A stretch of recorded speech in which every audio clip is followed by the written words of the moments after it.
Selamat pagi adik-adik, selamat hari Minggu. Senang sekali kakak bisa berjumpa dengan kalian lagi di hari Minggu ini. Bagaimana sekolahnya? Semuanya berarti sudah sekolah di rumah ya? Apa kabarnya? Semoga baik-baik ya, semoga semuanya sehat-sehat. Minggu ini belajar apa? Kalau boleh tahu, belajar pakai aplikasi apa?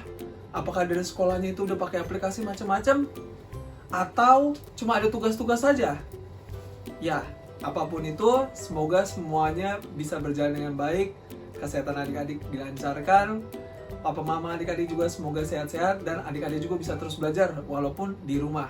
Nah, sekarang masih dengan sekolah minggu online. Kita akan masuk sekolah minggu ini. Namun sebelum itu, mari kita berdoa untuk membuka ibadah dan persiapan untuk baca Alkitab terlebih dahulu. Mari kita berdoa. Tuhan Yesus yang baik, terima kasih karena kami pada hari ini, hari Minggu ini dapat kembali lagi kepadamu. Kami dapat mengikuti sekolah Minggu kembali.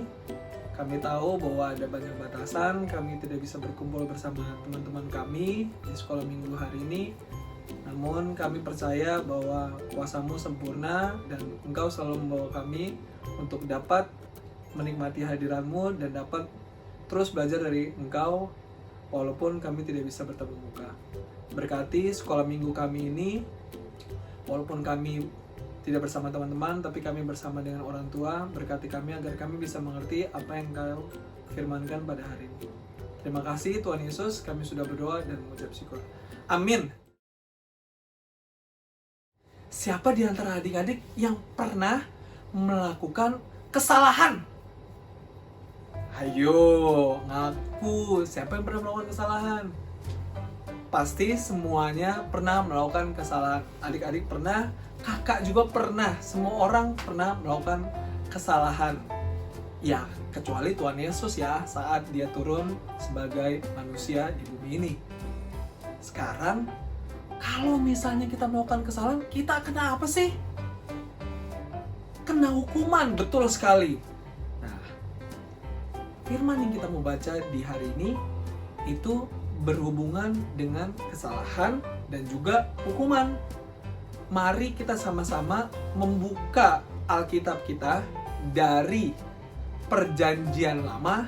Coba dicek dulu Perjanjian Lama. Nah, disiapkan Alkitabnya, Perjanjian Lama. Kemudian dicari kitab ke-25 di Perjanjian Lama. Kitab apakah itu? Kalau sudah ketemu, langsung dicari pasal 1 ayat 1 sampai 17. Ayo, kitab apa itu? Sudah ketemu belum? Nah, betul sekali. Jadi kitab ratapan ya. Jadi dibuka kitab ratapannya pasal 1 ayat 1 sampai 17. Sudah baca adik-adik? Kira-kira ratapan ini, kitab yang baru saja kita baca, itu ditulis oleh siapa? Ayo, ditulis oleh siapa? Terkenal. Huruf awalnya itu dari Y. Siapakah Y tersebut? Betul sekali. Jadi Y tersebut adalah, yang penulisnya adalah Yeremia. Di mana ratapan ini termasuk dari 5 kitab nabi besar di Perjanjian Lama. Coba nih, terutama yang anak-anak tanggung, kira-kira 5 kitab nabi besar di Perjanjian Lama itu apa saja ya?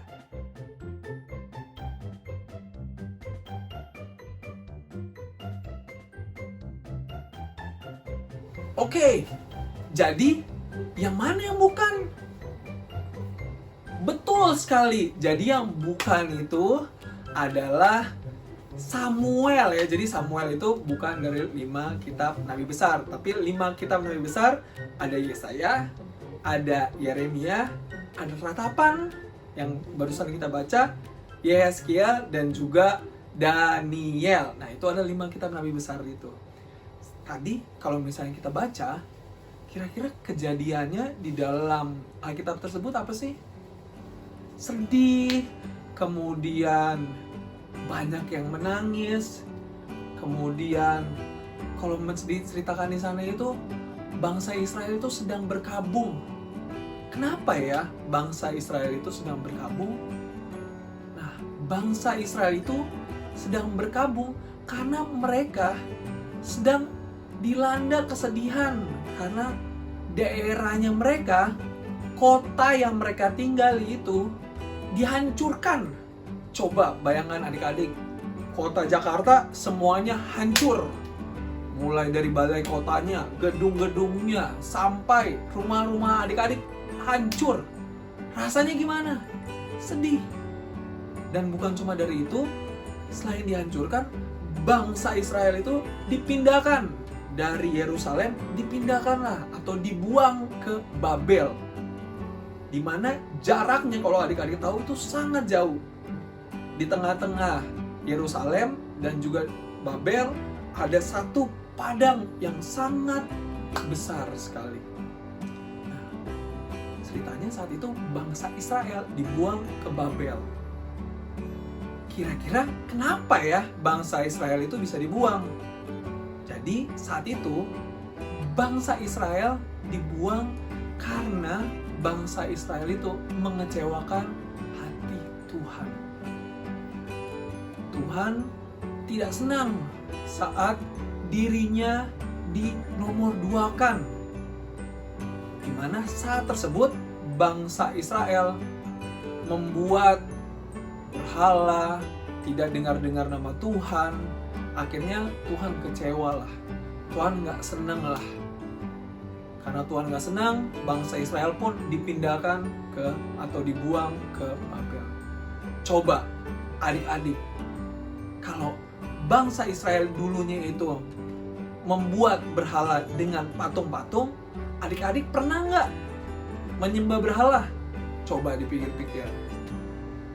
Mungkin nggak nyembah patung, tapi mungkin adik-adik pernah nggak sih nomor duain Tuhan?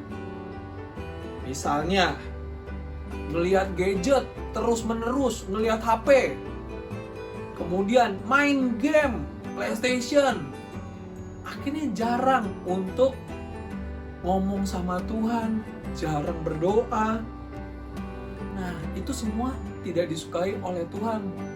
Tuhan pingin adik-adik itu bermain, pingin ketemu sama temannya, tapi Tuhan juga pingin untuk adik-adik ketemu sama Tuhan. Ketemunya di mana? Di doa atau ngobrol sama Tuhan. Apa sih yang menjadi masalah adik-adik hari ini? Apa yang adik-adik senangi hari ini? Apakah ketemu teman baru, dapat hadiah? Tuhan pingin semua itu diomongkan kepada Dia. Jadi Tuhan pingin untuk ngobrol sama adik-adik. Nah, itulah yang terjadi saat bangsa Israel melakukan kesalahan, di mana dia diusir atau dia dibuang ke Babel. Coba, kalau adik-adik, misalnya kita melakukan kesalahan, apa yang terjadi? Kalau misalnya tadi adik-adik nyebut udah membuat kesalahan, misalnya nyontek, kemudian nakal, kemudian adik-adik misalnya berantem sama temannya, berantem sama kakak adiknya, apa sih yang kita dapat? Nah, yang kita dapat kan biasanya itu adalah hukuman. Apa yang harus kita lakukan tuh? Kan kita dapat hukuman. Apa yang harus kita lakukan? Sama seperti bangsa Israel. Saat dibuang dapat hukuman, apa yang harus kita lakukan? Nah, ada 3 tipsnya. Jadi pertama, yang harus kita lakukan adalah kalau kita melakukan kesalahan, kita harus minta maaf. Apa? Minta maaf. Jangan ada rasa gengsi, enggak. Jangan ada, nih udah adik kita abis kita pukul, ya udah kan kita udah ngelakuin hukumannya, nggak usah lah minta maaf. Enggak, harus minta maaf. Termasuk ke Tuhan juga. Kalau ada kesalahan sama Tuhan, minta maaf. Tuhan, aku minta maaf ya. Begitupun ke guru, ke orang tua, ke teman-teman kita. Mulailah minta maaf apa yang menjadi kesalahan adik-adik. Kedua, jangan lupa bahwa saat sudah minta maaf, tidak mungkin hukumannya itu langsung hilang. Misalnya, adik-adik mencontek, adik-adik bilang sama gurunya, "Pak, Bu, mohon maaf ya." Apakah kita tidak jadi dihukum? Tentu saja tidak. Pasti ada hukumannya. Sama seperti misalnya nih, ada seorang namanya Ucup. Ucup kemudian mencuri ayam dari tetangganya. Ketahuan tuh. Pas ketahuan, akhirnya ditangkap. Ditangkap, diadili, masuk penjara. Nah, Ucup minta maaf sama orang tersebut yang sudah dicuri ayamnya.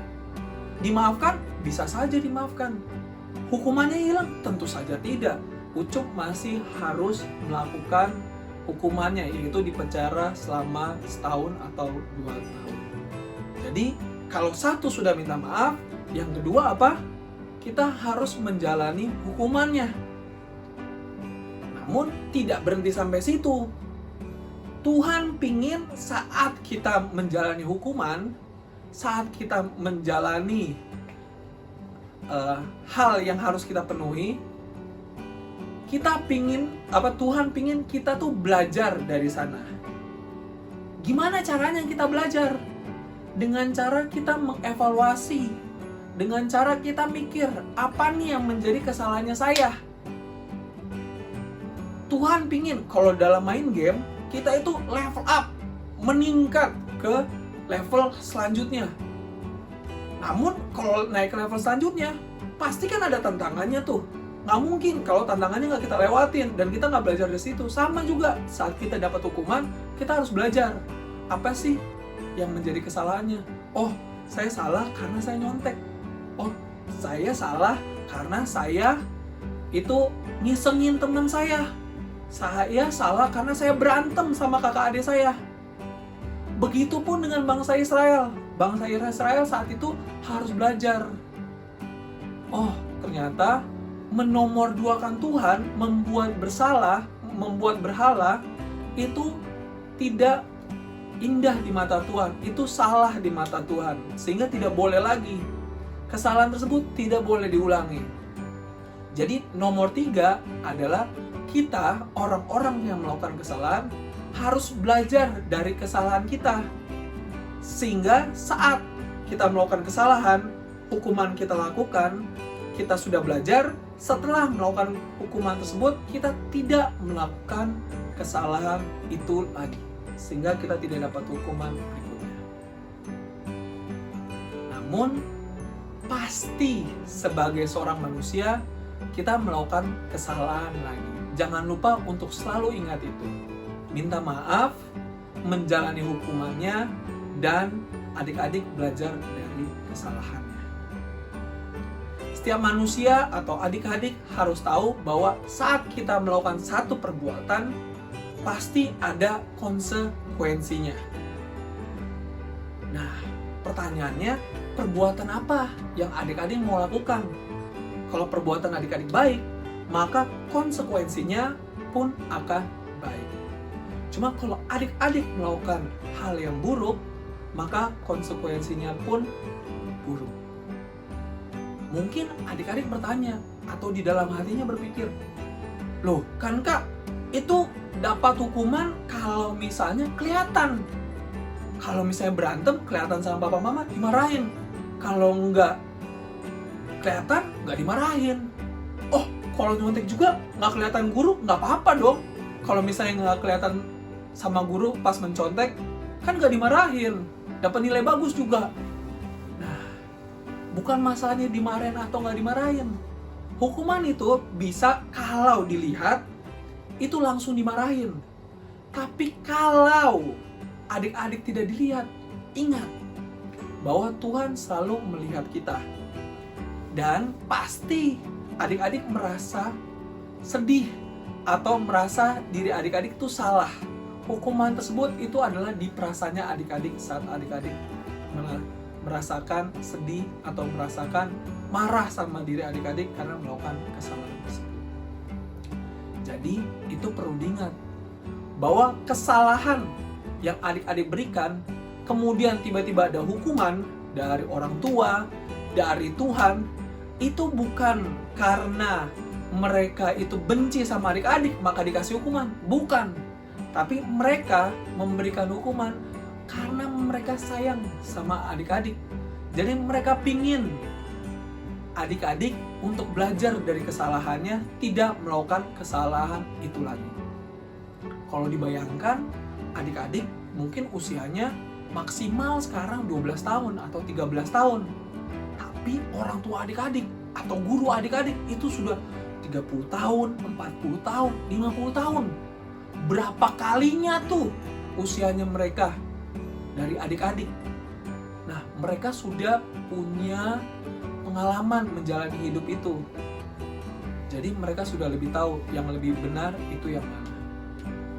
Jadi selalu ingat bahwa saat adik-adik melakukan perbuatan ada konsekuensinya. Dan adik-adik harus menjalankan hukuman kalau adik-adik melakukan kesalahan. Kakak mau tutup sekolah minggu ini dengan satu cerita. Siapa di antara adik-adik yang pernah keluar negeri? Ada nggak? Kalau keluar kota? Kalau keluar rumah? Mungkin nggak ya sekarang ya. Nah, kalau yang pernah keluar negeri, jadi ada satu negara. Negaranya adalah negara Jepang. Di negara Jepang tersebut, jadi Jepang itu adalah bagian dari Asia sama seperti Indonesia. Di negara Jepang tersebut itu sering mengalami bencana. Kalau sekarang bencananya itu lagi corona, biasanya di Jepang tersebut mengalami bencana yang namanya adalah gempa bumi. Indonesia pun beberapa kali di tahun lalu mengalami gempa bumi karena gunungnya meletus. Nah, di sana pun seperti itu. Dia mengalami gempa bumi sering. Ada satu cerita di satu sekolah. Ada seorang yang namanya adalah Hiro. Dia kelas 5, kemudian dia anaknya sangat cerdas. Anaknya juga tuh sangat disenangi oleh teman-teman yang lain karena dia membuat situasinya tuh seru. Dia main sama siapa saja. Nah, dia ini punya teman baik. Si Hiro ini punya teman baik namanya Imagawa. Kalau Imagawa ini orangnya santai, relax bro, chill aja santai gitu. Kemudian ada gurunya, wali kelasnya itu ada namanya Bapak Ito. Ya, Bapak Ito. Satu kali saat istirahat, Imagawa sedang tidur. Dia sudah bilang sama Hiro, malamnya kurang tidur, jadi dia istirahat. Nah, Hiro pingin kan, situasinya tuh seru, situasinya tuh semangat. Jadi dia cari-cari nih, apa ya yang bisa saya lakukan supaya Imagawa itu bangun dan lebih semangat lagi.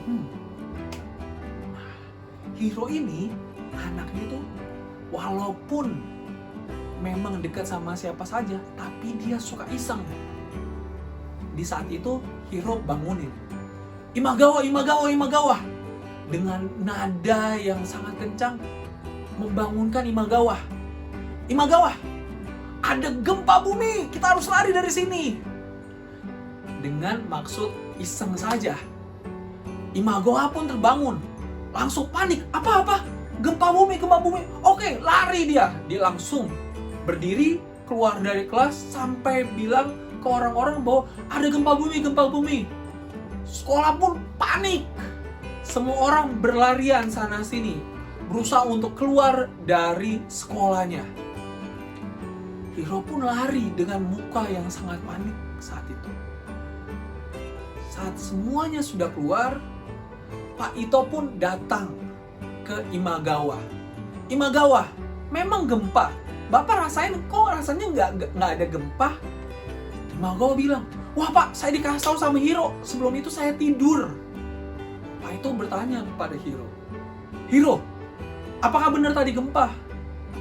Hiro dengan muka yang tertunduk, dia bilang, "Pak, tadi sebenarnya saya bohong sih Pak, karena saya pinginnya Imagawa bangun.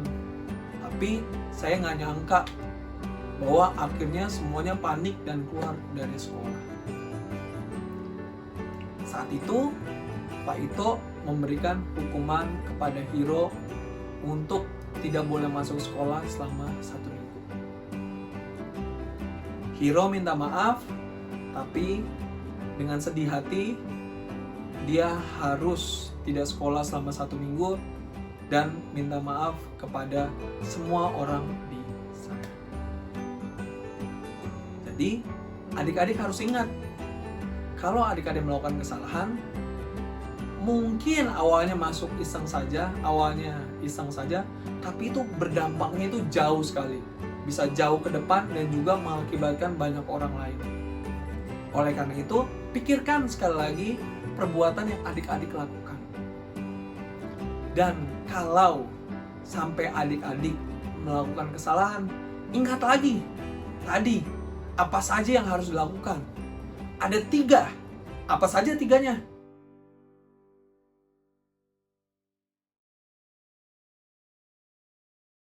Mari kita satu dalam doa.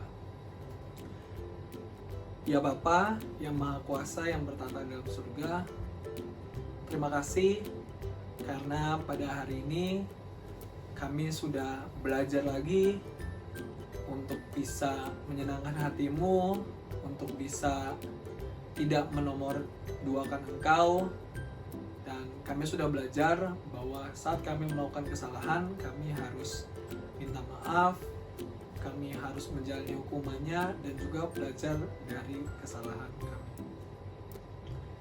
Bapa, kiranya kami menjadi anak-anak yang selalu dengar-dengaran akan Engkau dan bisa bertumbuh dalam iman kepadamu saja. Bapa, dalam kesempatan kali ini kami juga ingin berdoa akan bangsa Indonesia, negara kami yang tercinta ini. Berkatilah mulai dari Bapak Presiden, Wakil Presiden, para menteri, dan juga pejabat-pejabat nasional, dan juga Bapak Gubernur, Bapak dan Ibu DPR dan DPRD. Berkati mereka dalam menjalankan tugasnya, agar negara kami, agar kota kami Jakarta dapat bisa berjalan dengan baik, dan musibah corona yang sedang kami alami ini bisa terus ditangani dengan baik, dan semakin hari bisa kelihatan hal-hal baik apa saja yang telah Engkau berikan. Dan pada akhirnya nanti corona ini, penyakit-penyakit yang para orang yang mengidap penyakit ini dapat disembuhkan. Terima kasih Bapak. Kami juga berdoa untuk gereja kami, GPB Eklesia. Berkati mulai dari Bapak Pendeta, para majelis, para kakak pelayan, para jemaat, agar bisa terus memuliakan nama-Mu walaupun dengan situasi tersulit apapun, dengan situasi yang seperti ini. Berkati mereka agar mereka terus bisa melayani dan juga beribadah kepada diri-Mu saja Bapak. Kami juga berdoa untuk keluarga kami, papa mama kami, kakak adik kami, agar mereka selalu diberikan berkat dari-Mu, selalu diberikan kesehatan, selalu diberikan kesejahteraan. Dan juga berkati teman-teman kami yang saat ini kami belum bisa bertemu karena kami harus tinggal di rumah. Berkati mereka agar mereka bisa terus dekat kepadamu saja, bisa belajar dimanapun mereka, dan bisa bermain dan selalu sehat. Berkati mereka terus Bapak hingga kami bisa bertemu mereka kembali di waktu yang akan datang. Ya Bapak, kami tahu doa ini kurang sempurna, dan doa yang kurang sempurna ini kami alaskan dengan doa yang Kau ajarkan. Bapa kami yang di surga, dikuduskanlah namamu, datanglah kerajaanmu, jadilah kehendak-mu di bumi seperti di surga. Berikanlah pada hari ini makan kami yang secukupnya, dan ampunilah kami akan kesalahan kami, seperti kami juga mengampuni orang yang bersalah kepada kami. Dan janganlah membawa kami ke dalam pencobaan, tapi lepaskanlah kami dari yang jahat. Karena Engkau yang punya kerajaan, dan kuasa, dan kemuliaan sampai selama-lamanya. Amin. Sampai jumpa adik-adik.